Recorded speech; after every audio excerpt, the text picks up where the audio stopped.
আচ্ছা, অনেকের প্রশ্ন উঠে আসে এবং উঠে আসছে এবং দেখা যাচ্ছে যে কিভাবে পশ্চিমবঙ্গে রোহিঙ্গার সংখ্যা বেড়ে চলেছে। আমি একটা উদাহরণ দেওয়ার জন্য আজকে পশ্চিমবঙ্গ থেকে আসা এক ব্যক্তির কাছ থেকে জানলাম যে ব্যাপারটা আশ্চর্যজনক ব্যাপার।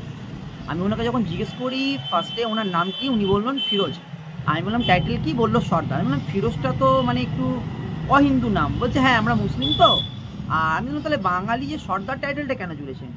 তো বলছে যে ওইটা ওই পাড়ার নাম সর্দার পাড়া, সেহেতু সবাই সর্দার বলে চেনে বলে আমাদের টাইটেলটা সর্দার নিয়ে সর্দার জোড়া রয়েছে। তাহলে আমরা কিভাবে মানে মিস্টেক করি একজন ব্যক্তিকে চিনতে আধার কার্ডের মাধ্যমে, ঠিক আছে? এবং আধার কার্ড এরকম অনেক ফেক আধার কার্ড হয়ে রয়েছে যেখানে আমরা বুঝতে পারছি না যে অ্যাকচুয়ালি কত পার্সেন্ট মুসলিম আমাদের পশ্চিমবঙ্গে বেড়ে চলেছে টাইটেল এবং নাম চেঞ্জ করে দিচ্ছে এই কারণে। এবং এর সত্যতা দেখার জন্য আপনারা এই ভিডিওটা দেখুন। নমস্কার, আমি রবি। পশ্চিমবঙ্গ থেকে এখানে এসে আমি ব্যবসা করছি আজ 15 বছর হয়ে গেল। আমার এখানে কোনো প্রবলেম হয়নি, বরং আমি এখানে অনেক সাহায্য পেয়েছি। এবং আমি দেখেছি বিহার, উত্তরপ্রদেশ থেকে অনেক বিহারি ওখানে গিয়ে কাজকর্ম করছে, পলিটিক্সের হাতে পড়ে যেতে হচ্ছে। এবং তখন তারা যখন হিন্দি বলছে হিন্দি বললে চলবে না, এখানে বাংলা বলতে হবে। আমাদের সঙ্গে একটা দাদা আছেন, এই দাদা কলকাতা থেকে এসছে। আমি দাদার থেকে জেনে নেবো দাদা কোথেকে এসছে এবং এখানে ব্যবসা করছে, যে কোনো অসুবিধা হয় না। দাদা তোমার নাম কি? আমার নাম হচ্ছে ফিরোজ সর্দার। আমি ওয়েস্ট বেঙ্গল দক্ষিণ 24 আমার বাড়ি। আর তোমার নাম পুরো নাম? আমার নাম ফিরোজ সর্দার। ফিরোজ সর্দার। সর্দার বলতে তোমরা কি মানে এখানকার মানে ইন্ডিয়ান? আমরা ইন্ডিয়ান। আচ্ছা আচ্ছা, মানে ফিরোজ নামটা তো মানে হিন্দি থেকে আসছে। তাহলে তোমরা বাবা বিহারি, বাবা বিহারি, বাবা হচ্ছে সমস্তিপুর জেলার। আচ্ছা আচ্ছা, আমি হচ্ছি বাঙালি, আমার মা হচ্ছে বাঙালি। বাবা হচ্ছে সমস্তিপুর। আচ্ছা, বাবা হচ্ছে আমার মাকে 1947 সালে বিয়ে করেছে। আচ্ছা আচ্ছা, আমার বড় দিদিরা আরো আছে, আমার নাতিপুতি আছে। হ্যাঁ, কিন্তু মুসলিমে তো সর্দার টাইটেলটা লেখা হয়। আমাদের ওটা এলাকার নাম, মানে এলাকার নামে যেহেতু সর্দার পাড়া বলে তুমি, হ্যাঁ সর্দার পাড়া বলে আমাদের ওই সর্দার দিয়ে, মানে জাতিটা কেটে দিয়ে তুমি টাইটেলটা মানে বেঙ্গলি বসিয়ে সর্দার মানে বাঙালি হয়ে গেছে, তাই তো? মানে অ্যাকচুয়ালি তোমরা মুসলিম। হ্যাঁ, মানে টাইটেলটা বাঙালি করে। টাইটেলটা বাঙালি। হ্যাঁ, আচ্ছা তুমি ওখান থেকে এখানে এসছো, আজকে বিহারের এই জায়গায় এসছো গোপালগঞ্জে, তুমি ব্যবসা করছো এখানে, তো তোমাদের কোনো ডিস্টার্ব করে না? নো ডিস্টার্ব, কিছু ডিস্টার্ব। এখানকার ভাষা তো ভোজপুরি। তোমাকে কেউ বলেছে যে यहाँ पर आप हिंदी मत बोलिए, भोजपुरी बोलिए? কিন্তু যখন পশ্চিমবঙ্গে এখানকার বাসিন্দারা যখন যায়, অনেকে এই তৎমা দেয় যে গুটকা খোর এরা এখানে এসে ব্যবসা করছে, এখানে এরা বাংলা বলছে না, হিন্দি বলছে, এখানে সব চলবে না। এই জন্য তুমি কি বলতে চাই? এর জন্য কি ওরা নিশ্চয়ই বাংলাদেশি বলে এই কথাটা আমাদেরকে বলছে। হ্যাঁ, এটাই হতে পারে। আচ্ছা, কেন ওদের ইন্ডিয়ান লোক হলে তো বলতো না তাইলে? কেন সব জায়গার লোক দেশের, যা বিহার থেকে কলকাতা যাচ্ছে, বিহার থেকে চেন্নাই যাচ্ছে, কলকাতার লোক সব জায়গায় যাচ্ছে, চেন্নাই, বিহার, সব জায়গায়। মানুষের ক্ষেত্রে কোন ভাষাটা জানা জরুরি?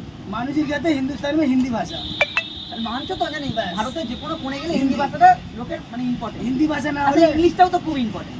ইংলিশটা হচ্ছে যারা জানে না তাদের ক্ষেত্রে অসুবিধা। তাদের হিন্দিটা, যারা হিন্দি জানে না, ইংলিশ জানে না, তাদের ক্ষেত্রে হিন্দিটা মানে একদম ইম্পর্টেন্ট। তো এবার কোনো রাজ্যে যদি এরকম মুম্বাইতে হচ্ছে, এরকম তামিলনাড়ুতে হচ্ছে, এরকম বাংলাতে হচ্ছে, এই ক্ষেত্রে কি বলবেন? মানে আপনি তো এত জায়গায় ব্যবসা করছেন। হ্যাঁ, আমি সব জায়গায় করেছি। কোনো ডিস্টার্ব হয়েছে? বোম্বে, দিল্লি, চেন্নাই, হ্যাঁ, কেরালা, হ্যাঁ, আমি সব জায়গায়, আমার এই ব্যবসা সব জায়গায়। আচ্ছা আচ্ছা, তা আমাদের কোনো ডিস্টার্ব নেই। চেন্নাই থেকে ইংলিশ হালকা চলে, হ্যাঁ, ওদের ভাষা আমি শিখে গেছি। হ্যাঁ, কেরালায় ওদের ভাষা শিখে গেছি। আচ্ছা, এবারে ভোট তো গরম গরম ওখানে পশ্চিমবাংলায়। হ্যাঁ, কি মনে হয়? মনে হয় মমতা ব্যানার্জি আছে, আদার্স কারণ। এটা কেন মনে হয়? কেন মনে হয়? যেমন সাধারণ মানুষ যখন একজনকে চিনবে তাকে কেউ হারাতে পারে। হ্যাঁ, যাকে ভালোবাসা বলে, মহব্বত। যে মমতা ব্যানার্জি ছাড়া আমরা কোনো জায়গায় দেবো না, এটা একটা গর্ব থাকে। ওই জন্য কোনো পার্টি ওখানে চান্স পাবে না, মমতা ব্যানার্জি ছাড়া ওখানে পশ্চিমবঙ্গে চান্স নেই। আচ্ছা, বাংলাতে এরকম অনেক কথাবার্তা মানে ঘুরে আসছে যে এখানে অনেক রোহিঙ্গারা চলে এসে নাম আধার কার্ড তৈরি করেছে, ভোটার কার্ড তৈরি করেছে। হ্যাঁ, শুনছি। হ্যাঁ, ওইগুলো বাদ দেওয়া হবে। যেগুলো আছে বাংলাদেশি হয়, তার যেটা 47 সালে 1962 সালে রেকর্ড ফিকর্ড থাকে, তাহলে তার একটা পশ্চিমবাংলার একটা তাকে ঝাঁপ করা হবে। 1947 সালের প্রথম থেকে আপনারা আছেন? না, আমাদের এখানে ইন্ডিয়ার লোক যখন ভাগ হয় তো আমরা ইন্ডিয়া ছিলাম। আচ্ছা আচ্ছা, কেউ পাকিস্তান চলে গেছে, কেউ বাংলাদেশ চলে গেছে, এই বিহারে ভাগ হওয়ার সময় কিছু জন নেপালে চলে গেছে, এটা আলাদা যে রাষ্ট্র, কিন্তু অরিজিনাল ভাগ তো হয়েছে বাংলাদেশ পাকিস্তান আর ইন্ডিয়া।